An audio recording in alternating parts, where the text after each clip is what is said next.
میں کبھی کہتا ہوں نوجوانوں سے جو جم میں جا کر اپنی باڈی بنانے میں گھنٹوں صرف کرتے ہیں، اپنی باڈی بنانے میں، اپنا چہرہ بنانے میں، تمہیں پتہ ہے مولا کائنات علی مرتضیٰ رضی اللہ تعالیٰ عنہ ایک دن قبرستان گئے اور قبر والوں کو سلام کیا، السلام علیکم یا اہل القبور، اور پھر پوچھا ہے قبر والے تمہارا کیا حال ہے؟ آپ کے ساتھ ایک تابعی حضرت سعید ابن مسیب تھے، وہ کہتے ہیں میں حضرت علی سے پوچھ رہا تھا کیا یہ قبروں والے آپ کو جواب دے رہے ہیں؟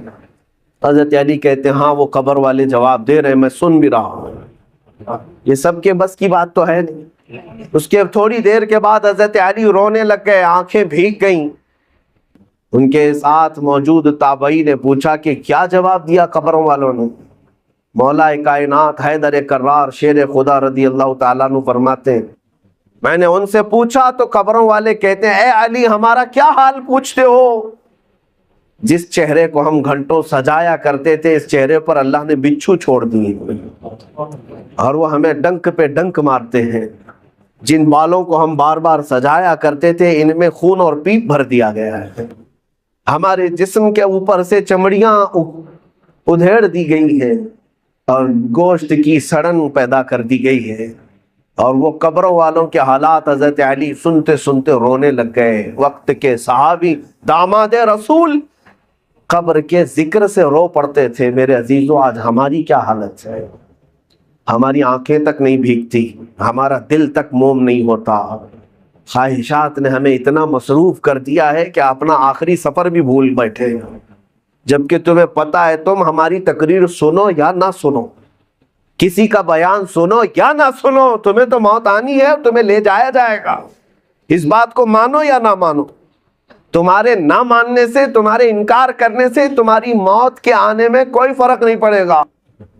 موت تو آنا ہے، تم ہزار اختلاف کرو مجھ سے، ہزار مجھے گالیاں دے لو، لیکن موت تو آنی ہے میرے عزیز، موت تو آنی ہے۔ ہم نے بھاری بھرکم جسم بھی اٹھائے ہیں، بڑے پیسے والوں کو بھی اٹھایا ہے، لیکن دیکھ کر کے اس بات کا احساس ہوتا ہے کہ پورے کفن میں ایک جیب بھی نہیں رکھی جاتی، اور نہ ہی ہم اپنے عزیز مردے کو دفن کرتے ہیں تو 5 روپے 10 روپے 100 روپے 1000 روپے کی نوٹ تک نہیں رکھتے، اور رکھنا بھی نہیں چاہیے۔ لیکن مومنوں کا یہ عقیدہ ہے کہ ہم ایک سکہ بھی قبر میں اپنے باپ کو نہیں دیتے۔ کیوں؟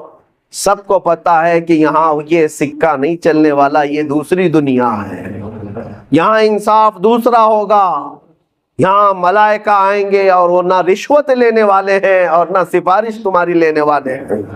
یفعلون ما یؤمرون، وہ اتنا ہی کریں گے جتنا ان کو حکم دیا جائے گا۔ اے میرے عزیزو وقت بہت کم رہ گیا ہے، وقت بہت کم رہ گیا ہے، اور اب تک ہمارے پاس ایسی کوئی چیز نہیں جس کو لے کر کے ہم قبر میں جائیں۔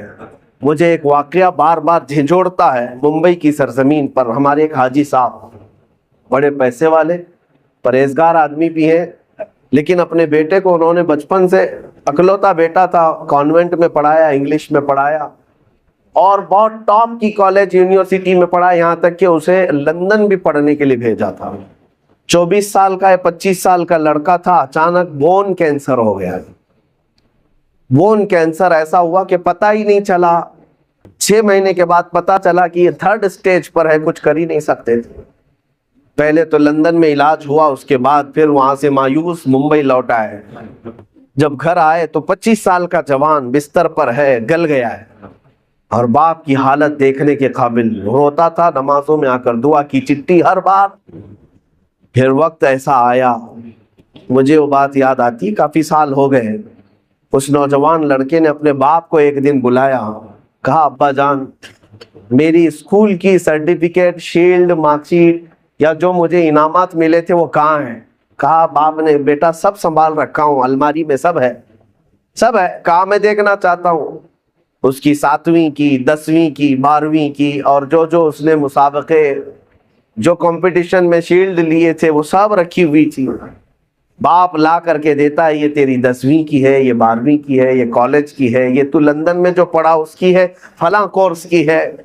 وہ بستر پر لیٹے لیٹے نوجوان دیکھتا رہا، حسرت سے اپنے باپ کو پوچھتا ہے وہ ساری سرٹیفکیٹ دکھا کر، ابا جان مجھے بتاؤ ان ساری سرٹیفکیٹ میں کون سی ایسی سرٹیفکیٹ ہے جو میں منکر نکیر کو بتا دوں تو مجھے چھوڑ دیں گے؟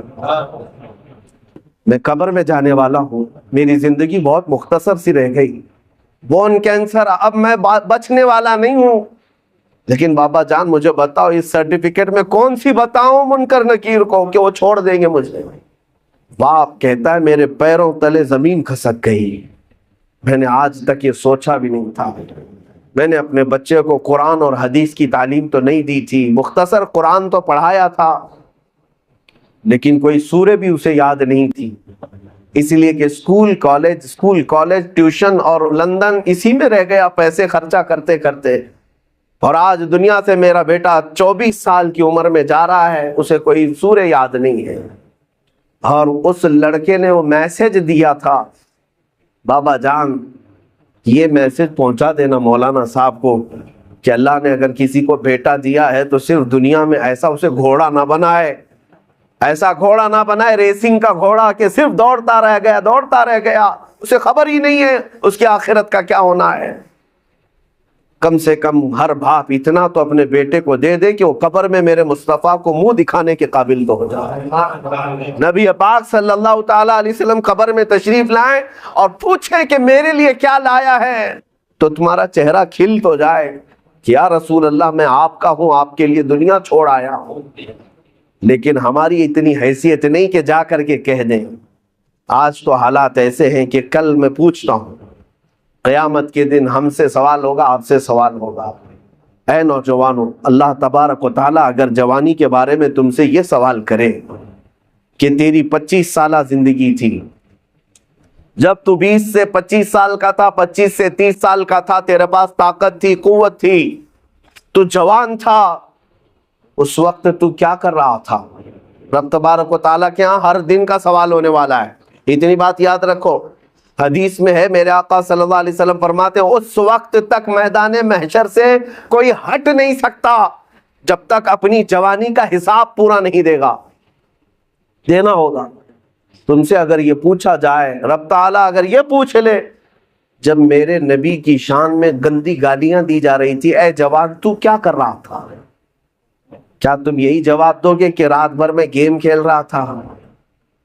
اے اللہ، تیرے نبی کو جب گالیاں دی جا رہی تھی، توہین کی جا رہی تھی، تو میں تو کرکٹ کھیل رہا تھا، فٹ بال کھیل رہا تھا، جیم پہ جا رہا تھا، دعوتیں اڑا رہا تھا، برتھ ڈے منا رہا تھا، یہی جواب دو گے؟